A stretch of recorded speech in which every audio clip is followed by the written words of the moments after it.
पहले सोए हुए थे, अब जाने का टाइम हुआ है तो अब ये काम शुरू कर दिया। 4 मेंबर एक तरफ है, 11 मेंबर एक तरफ है। अगर उन्हें करना है तो ओपन करें, तो बिल्कुल बेहतरी के लिए काम नहीं कर रहे। जो मस्जिद के साथ नमाजी हैं। अस्सलाम वालेकुम नाज़रीन, मैं हूं समीला और आप देख रहे हैं गुजराला फॉर यू। नाज़रीन, गुजराला में आजकल सिर्फ एक ही आवाज़ आ रही है, करप्शन करप्शन करप्शन करप्शन और करप्शन। करप्शन की ऐसी ऐसी दास्तानें हम भी आपको दिखा रहे हैं और सुनने को भी मिल रही हैं। और इस वक्त मैं मौजूद हूँ गुजरात डीसी कॉलोनी में, जिसकी करप्शन की दास्तानें ना सिर्फ गुजरावाला में डिस्कस की जा रही हैं बल्कि अवानों तक जा पहुँची हैं। इधर आखिर ऐसा क्या निकल आया है, कौन से सोने के खेत या पहाड़ यहाँ से निकल आए हैं, जिसकी वजह से सोसाइटी का ग्राफ आहिस्ता आहिस्ता करके करप्शन करप्शन करते करते नीचे आता जा रहा है। इसी पे बात करने के लिए हमारे साथ मौजूद हैं सदर के उम्मीदवार इम्तियाज़ अहमद साई साहब। इस तमाम जो सवालों के जवाब हैं आज हम इनसे ही लेंगे। अस्सलाम वालेकुम साई साहब, बहुत शुक्रिया आपके वक्त का। सर, पहले तो ये बताइएगा कि ये जो 5 एकड़ ज़मीन खरीदी गई है, इसकी मजमूरी अदायगी किस तरह की गई और ये सारा मामला है क्या? वालेकुम सलाम समी साहब, आपका बहुत शुक्रिया कि आपने मुझे चांस दिया बात करने का। ये 5 एकड़ ज़मीन है, हमारे भट्ट साहब हैं, पट्टे वाली ज़मीन के नाम से मशहूर है, उनकी है। उनका केस चल रहा था बड़ी देर का, हमारी सोसाइटी ने एक्वायर की हुई थी, तो उन्होंने बैक डेट में जो आर्डर था आज, उसके बाद ही लोगों के उससे पुराने भी आर्डर हुए हैं, उस पर अमल नहीं किया। लेकिन चलो अच्छी बात है। हम पहले तो मैं आपको गोश्तदार कर दूं कि हम जिसकी ज़मीन एक्वायर की हुई है मैं उसके साथ हूँ। उन्होंने बड़ा सफ़र किया, उनको मिलना चाहिए, उनका हक़ मिलना चाहिए। उनको ये आंसर कभी पैदा ना हो कि हम किसी के ख़िलाफ़ हैं जो जिनकी ज़मीन एक्वायर की हुई है।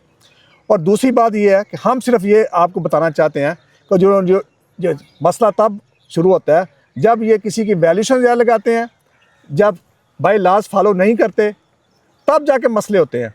जैसे उन्होंने ज़मीन तो 5 एकड़ ठीक है, जो उनका बनता उनको दें, हमें किसी बंदे को एतराज़ नहीं है। एतराज़ तब है जब उसकी वैल्यूशन हाई करते हैं, किकबैक्स आती हैं इसके अंदर। उसके बाद जब वैल्यूशन करवाने के बाद वो बाय लॉज के बराबर नहीं करते। जैसे आप ही बताएं कि 11 बंदे एक साइड पे हों, 4 बंदे एक साइड पे हों, तो क्या ये अच्छी बात है? अगर कोई भी अपना को अमल करना चाहते हैं तो आप पहले एमसी मीटिंग में करें, क्योंकि एमसी के अप्रूवल के बगैर कोई चीज़ नहीं हो सकती। एमसी पावरफुल होती है और ये समझते हैं कि एमसी की बात ही कोई नहीं है। ज़मीन की खरीदारी का फैसला किस फॉरम या बॉडी ने मंजूर किया था? देखें, वो तो पुरानी बात करते हैं, लेकिन अभी जिसने जो पेमेंट करनी है, जिसने वैल्यूशन लगानी है, मुझे इस मौजूदा रजीम के जो हमारे जो साइन होल्डर हैं, जिन्होंने साइन किए हुए हैं, जो कैपेसिटी में दे सकते हैं। जिस तरह वो कहते हैं कि आमर को वड़ाई साहब को इख्तियार ही नहीं है, वो सदर का इख्तियार जो हम आज तो सुन रहे हैं, जो सारे ये अखबारों में भी आया हुआ है, जो कि वो सुन रहे हैं कि वो भट्ट साहब कह रहे हैं कि मेरी स्टैंप उन्होंने जाली लगाई हुई है, ये उनके है। जो ज़्यादा बेहतर वो जानते हैं कि जो उन्होंने लगाई हुई है, हम वो कहते हैं कि हमारा इख्तियारात इस्तेमाल नहीं कर सकते, वो गलत इख्तियारात इस्तेमाल कर रहे हैं। उन्होंने गलत तरीके से ये अलाटमेंट की है, वो अलाटमेंट कर नहीं सकते। ये तो अभी फ्यूचर में अभी आपको पता चलेगा कि 1-2 वीक तक या 3 वीक तक पता चल जाएगा वो अपनी मोशन मूव कर रहे हैं कि हमने क्या करना है, क्या नहीं करना। ये बताइएगा, लेकिन मैं आपके उस पॉइंट की तरफ आ रहा हूँ कि जब करप्शन की बात करते हैं, करप्शन होता यही है कि जब वैल्यूशन हाई करेंगे, उसके बदले में जो अगर सोसाइटी के एसेट देंगे तो वो क्या होंगे। वो जो उसमें डिफरेंस आता है कि उन्होंने भट्ट साहब को ज़मीन कितनी दी, उसकी वैल्यूशन कितनी है, तो जो सोसाइटी के एसेट्स हैं और वो किस हिसाब से दे रहे हैं, उनकी मालियत क्या है। क्योंकि ये होता है कि मालियत उनकी ज़्यादा होती है, ये थोड़ा शो कर देते हैं, तो जो डिफरेंस होता है वो किकबैक शक्ल में ले लेते हैं। नहीं तो ज़मीन की जो अदायगी है, जो ज़मीन की खरीदो फरोख्त की जो अदायगी है, वो किस तरीक़ाकार के तहत की गई है और क्या बैंकिंग चैनल के थ्रू की गई है? वो तो बाय लॉज के मुताबिक तो नहीं की गई। हर बंदे का अपना अपना मौक़िफ़ है। हमारे ख्याल से उन्होंने बाय लॉज जो सोसाइटी के हैं उस तरीके से उन्होंने नहीं की। ये कहते हैं कि फ़लाँ ने ऐसे किया, फ़लाँ ने ऐसे किया, हम इसको नहीं मानते। जो भी करना है प्रॉपर तरीके से, अगर ये सोसाइटी एमसी मीटिंग अप्रूवल करती है, कि अप्रूवल देती है कि हम आप ऐसे करें, उसके बाद रजिस्ट्रार के पास जाते, अगर पूरी कमेटी जाती तो फिर और बात थी। 2 बंदे से ये काम नहीं चल सकते, 2 बंदे को ऐसा काम नहीं कर सकते। ये इल्ज़ाम सामने आ रहा है कि बाज़ प्लॉट सदर के दस्तखत के बगैर फरोख्त किए गए हैं। इस हवाले से आप अपना क्या मौक़िफ़ रखते हैं? देखिए, ये तो अभी फ्यूचर में जैसे एक 178 का गान है, हाँ जी, वो गर्दिश आपने हमारी मार्केट में बात चल रही है। ईदी भी चल रहा है। ईदी क्या है? वो एक सेपरेट में इशू है, ये एक सेपरेट इशू है। ठीक है। 178 का गान है, ये हॉस्पिटल वाली जगह है, उस पे उन्होंने एक फाइल आपको मैं दिखा रहा हूँ, ये इसके अंदर है, ये आपको दे देता हूँ कापी। ये उसके अंदर इन्होंने अब्दुल्ला नाम का कोई आदमी है, उसको भेज दी हुई है।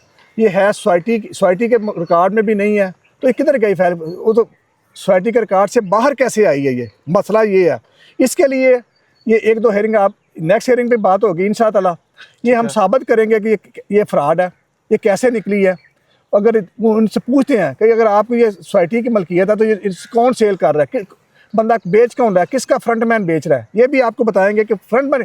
अभी 1-2 हेयरिंग और देख लें, सब नाम ले लेके बताऊंगा आपको। फाइलों के दस्तखत किसके थे? वो आमर को बड़ाई साहब के दस्तखत थे। वो बकौल जो हमारे जो जिस तरह टीवी जिस तरह हम अपने जो हमारे बाट साहब हैं जो सदर हैं DC कॉलोनी के, वो और उनकी जो टीम है वो कह रही है कि इन्होंने बाय लॉज के मुताबिक नहीं किए, वो गलत है। ठीक है। वो बाट साहब कह रहे हैं कि ये कर नहीं सकते। उनका मेरा उनके जो अपनी चैनल पे आपकी चैनल पे बात सुनी है, उस लिहाज से मैं कह रहा हूँ कि पर्सनल तो मैं मिला नहीं उनसे, लेकिन वो कह रहे हैं कि जो रूमर्स हैं सारी कि नहीं उन्होंने ये कर नहीं सकते, लेकिन उन्होंने किए हैं, ये गैर कानूनी है, उनका मौक़िफ़ है। अच्छा, तो सर ये हमें भी बताइएगा कि सोसाइटी के एक वक्त में दावा किया जा रहा है कि अकाउंट में 86 करोड़ रुपए मौजूद था, क्या ये बात दुरुस्त है? नहीं, जब उस टाइम बिल्कुल थे, उसके बाद इन्होंने जो किया ये तो लोग ये जानते हैं, जो तो बैठे होते हैं। अगर आप रिकॉर्ड लेना चाहें तो हम उस पर भी डिबेट कर सकते हैं। तो अब सोसाइटी की क्या माली सूरत हाल है? आप तो बहुत डाउन है सोसाइटी की माली हालात, जो आप बार बार तनख्वाह देने के लिए पैसे नहीं हैं। और ये जो अभी कभी कह रहे हैं कि हमने ये करना है वो करना है, उनके पास 3 दिन और आज डेट हो गई है आज 7 तारीख हो गई, जून है, 7 जून हो गई है। उनके पास 3 माह और 10 दिन रह गए हैं। उनकी ख्वाहिश है कि जो हम बेच सकते हैं, जो काम कर सकते हैं मैक्सिमम हद तक। जैसे ये हमने सुना था ये खड्डा कर रहे हैं। देखिए, हम ये कौन सा प्रोजेक्ट है? ये खड्डा प्रोजेक्ट के नाम से कहते हैं। ठीक है। हम किसी प्रोजेक्ट खिलाफ नहीं है, करें, लेकिन अच्छे तरीके से करें। जो भी करना है ओपन करें। अगर एग्रीमेंट किया हो तो आप मेंशन करें कि हमने ये किया। ठीक है। अगर अच्छा हुआ, अगर उन्होंने बाय लॉज के मुताबिक किया है, अगर इनके जो रेट्स वगैरह अगर देखते हैं कि अगर किकबैक्स कितनी ली है और ये सारे मामला ओपन होंगे, फिर हम आपको बता सकेंगे कि ये सही है कि नहीं सही है। वैसे हम नहीं कुछ कह सकते कि सही है, क्योंकि जितना आपस में फाइट हो रही है इनके, तो ये किकबैक्स का सारा रोल है। इनको देखें, 3.25 साल हो गए हैं, उन्होंने आज तक क्यों नहीं, पहले सोए हुए थे, अब जाने का टाइम हुआ है तो अब ये काम शुरू कर दिया। सिर्फ उनको पता है कि अगली दफ़ा हम जीत नहीं सकते, हम काम नहीं कर सकेंगे, तो फिर ये जितनी जल्दी हो सके कुछ ना आप आपस में जो खींच सकते हैं खींच लें।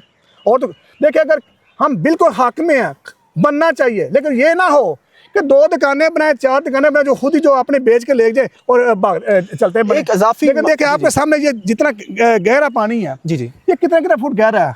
वो रहायशियों का देखें, ये कहते हैं कि हम ऐसे करेंगे, जो 5 नंबर जो हमारे जो रहायशी हैं उनका पानी सारा तो इनके अंदर बेचना है। वो आज तक पानी तो क्लियर कर नहीं सके।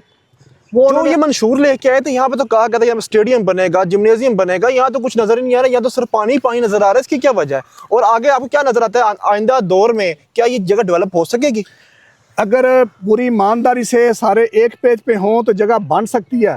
हम ये नहीं कहते नहीं बन सकती, लेकिन शर्त सिर्फ इतना है कि पर्सनल इंटरेस्ट ना हो। अगर सोसाइटी की बेहतरी के लिए काम करेंगे तो ज़रूर होगा, लेकिन जो हालात हैं वो सोसाइटी की बेहतरी के लिए नहीं कर रहे, वो सारे अपने अपने मफाद के लिए काम करे हुए हैं। जो 11 मेंबरों को साथ लेकर नहीं जा रहे, 4 मेंबर एक तरफ हैं, 11 मेंबर एक तरफ हैं, तो आप कैसे इमेजिन कर सकते हैं कि वो सोसाइटी के लिए बेहतरी के लिए काम करेंगे? वो बिल्कुल बेहतरी के लिए काम नहीं कर रहे।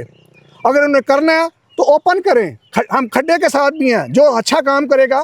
अगर ये पूरा खड्डा जैसे ये ना हो, ये साथ ये देख आपको जमीन, यहाँ पे जो थोड़ी सी पट्टी है, यहाँ पे बिल्कुल ठीक है, ठीक है, यहाँ पे काम शुरू करा दें। नहीं, मैं कहता हूँ कि काम कराना है तो ये अंदर से शुरू करें, पहले पानी मूव करें, इनको रिमूव करें पहले। अगर ये काम शुरू करना है तो जो रहायशी हैं, उन जो बदबू आती है, जो मस्जिद के साथ नमाजी हैं, ये सारे पहले भी नसीर शानी साहब हैं रावली न्यूज़ के, उन्होंने भी चढ़ाया था, खबरें लगाई थी। जो रहायशी हैं उनके प्लाट के अंदर से पाइप गए हुए हैं। इन्होंने कैसे, ये कैसी इंजीनियरिंग ब्रांच है हमारी, इससे नाहली और बड़ी हो ही नहीं सकती कि आपको दिखाएंगे, आपकी तवज्जो से वो भी आपको दिखाएंगे। वो सामने पाइप है, आपको उसको आप तस्वीर देते हैं, आपको वो सामने निकल रहा पानी। ये घर के अंदर डाउन जो बिल्डिंग बनाते हैं, कंस्ट्रक्शन जो उसकी बेस होती है, जो उसकी बुनियादें हैं, वहाँ से उन्होंने पाइप नीचे निकाला, ऊपर उन्होंने बिल्डिंग खड़ी कर दी है। ये दुनिया में ऐसे मैंने कहीं नहीं देखा कि अगर नीचे से सीवरेज प्लाट के अंदर से सीवरेज लाइन गुजरी हो। और जब उनको पानी की आवाज़ आती है, वो परेशान होते हैं कि यार हम बहुत बड़ी गलती कर दी है। ये आपके दो सामने घर हैं, क्या आपको उनको दिखाते पहले हैं। बताया नहीं था गया जिस टाइम प्लॉट उन्होंने खरीदे थे? उनको कहते थे हम रिमूव कर देंगे, ये ऐसे ये तो आप ऐसे कर देंगे, तो आप घर- बना लें, लेकिन अभी तक वो चीख रहे हैं लोग सारे के ऐसे। अगर वो आप तक कर नहीं सके तो ये खड्डे का ये क्या करेंगे? ये पहले 3.25 साल हो गए इन्होंने कुछ नहीं किया, उस तरफ ध्यान नहीं दिया, और अब ये 3 माह में क्या कर लेंगे? ये सिर्फ उनको किकबैक्स लेनी है। उनको मसला सिर्फ ये है कि जितनी जल्दी हो सके हम ये अपना लें और अपना काम करें। भाई आपने काम करना है, आप काम करें, हम आपके साथ हैं, लेकिन शर्त सिर्फ ये है कि प्रॉपर काम करें। रोजाना आप कितने लोगों को मिलते हैं और उनका क्या माइंडसेट है, वो आगे इन फ्यूचर वो कैसा सदर चाहते हैं, वो थोड़ा बताइएगा। देखिए, जब से ये आए हैं जो उन्होंने वादे किए हैं उन्होंने बिल्कुल पूरे नहीं किए, अपोजिट गए हैं। और अल्लाह के फजल से हम जो बैठे हुए हैं ना, इनको जो ये गलत काम कर रहे हैं, जिन्होंने गलत काम किए हैं, इवन कि आप फेज 3 सेक्शन 3 ले लें, ये ले लें, ये बादशाह वाला इशू ले लें, हॉस्पिटल वाली जगह ले लें, अल्लाह ताला के फजल करम से जो रिहायशी जानते हैं उनको कहते हैं हर बंदा नाराज़ है इनसे, हर बंदा नाम सुनना नहीं चाहता। वो कहते हैं हम आपको इलेक्शन में बताएंगे कि इनके खिलाफ के जो उन्होंने काम किया, हम उनको वोट की सूरत में बताएंगे कि उन्होंने गलत काम किया है, इसलिए हम आपको नापसंद करते हैं। ये वक्त बताएगा आपको। जी, हम सुबह से लेकर शाम तक दोस्तों से मिलते हैं, वो खुद सारी रिहायशी, सारी डिस्ट्रिक्ट जितने हमारे रिहायशी सब परेशान है कि ये करते क्या हैं, उन्होंने किया क्या आज तक। अगर ये आपस की इनकी लड़ाई की वजह से, इनके आपस के जो मफादात हैं उनकी वजह से DC कॉलोनी को नुकसान पहुंचा है। कहते हैं कि ये आपस में जो मर्जी करें, DC कॉलोनी के लिए क्या किया आपने? सिर्फ ये पूछना चाहते हैं हमारे DC कॉलोनी के रिहायशी। अगर आप कहते हैं उसकी वजह से ऐसे हुआ, वो कहते हैं उसकी वजह से ऐसा हुआ, तो DC कॉलोनी के मफाद का इन्होंने ख्याल तो ना रखा। इल्जामबाजी की सियासत चल रही है, लेकिन सब नजर आ रही है। मैं पूछता हूँ कि क्या इसमें DC कॉलोनी के रिहायशियों का क्या फ़ायदा हुआ है? कल को कोई अगर इस तरह फिर आएंगे कहेंगे हमने ये किया वो किया, इसकी वजह से उसी वजह से, हम बात असल पॉइंट है इन्होंने DC कॉलोनी के रिहायशियों को सहूलत क्या दी है, उनके लिए काम क्या किया। ये हमारे DC कॉलोनी रिहायशी सारे माशाल्लाह बड़े बादशाहूर हैं, वो सब जानते हैं कि जो उन्होंने गलत काम किए हैं, अल्लाह ताला के फजल करम से हमारे DC कॉलोनी रिहायशी उसका मुआसबा करेंगे।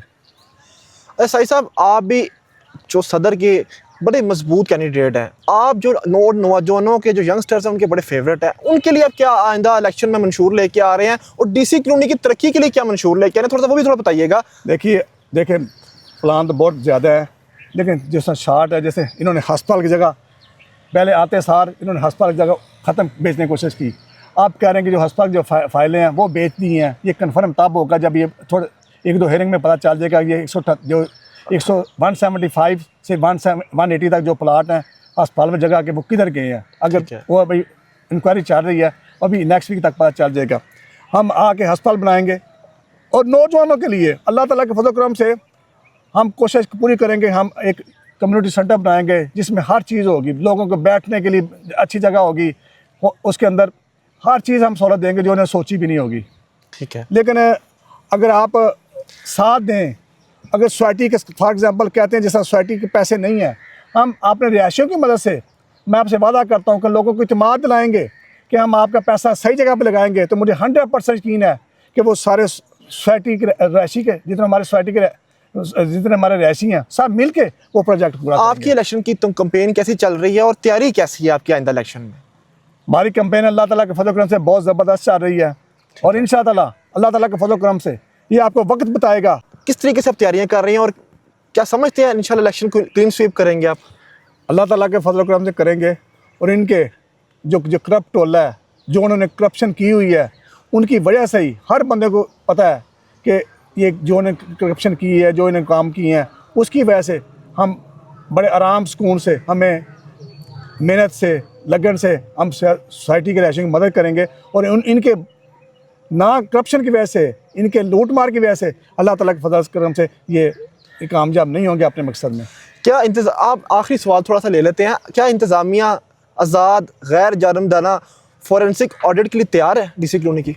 देखिए, हम बड़ा आपने अच्छी बात की है, एक 44 की इंक्वायरी चल रही है, ठीक है, उसके अंदर भी इन्होंने कुछ बयान दिया हुआ है, एक वो भी है जो बिल्कुल उसके खिलाफ, उसके उन्होंने पहले खुद अपने बयान दिया कि हम सिर्फ एक प्लाट ट्रांसफ़र किया है, वो भी 10 मरले का दी, वो पता सबको पता किसका प्लाट है वो, उसके अलावा कोई प्लाट ट्रांसफ़र नहीं किया। वो खुद स्टेटमेंट देते हैं सारे बंदे, और फिर ये जो इतना जो मामला निकल आया कि ये उनके फेवर में जाएगा, उनके बिल्कुल ख़िलाफ़ जाएगा, वो जो इंक्वायरी चल रही है वो क्या लिखेगी? पहले सारे बंदे कहते हैं कि हमने कोई ट्रांसफ़र की नहीं, और इधर से तो ट्रांसफ़र पर ट्रांसफ़र निकल आई है।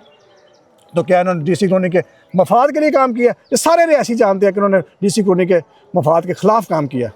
तो नाज़रीन, ये थे हमारे साथ इम्तियाज़ अहमद साई, जो हमारे साथ सदर के DC कॉलोनी के उम्मीदवार हैं आइंदा इलेक्शन में। तो उनकी आपने सारी गुफ्तगू सुनी, उन्होंने काफ़ी संगीन इल्ज़ामात भी लगाए हैं। इसी इल्ज़ामात की वजह से जो सदर सेक्रेटरी जो मौजूदा है वो एक दूसरे के आमने सामने आ चुके हैं, और लोगों को भी अब फैसला करना पड़ेगा, क्योंकि DC कॉलोनी में बाशऊर लोग रहते हैं। और मैं जो यहाँ का खुद रिहायशी हूँ, और जो ग्राउंड रियलिटी मैंने खुद देखी है वो ये देखी है कि अब लोग इस जो मौजूदा रजीम है इससे काफ़ी ज़्यादा बदजन हो चुके हैं, और वो चेंज चाहते हैं DC कॉलोनी के अंदर। तो ये उनको फैसला खुद करना होगा। यहीं पे अपने मेज़बान को दीजिए इजाज़त। अल्लाह निगहबान।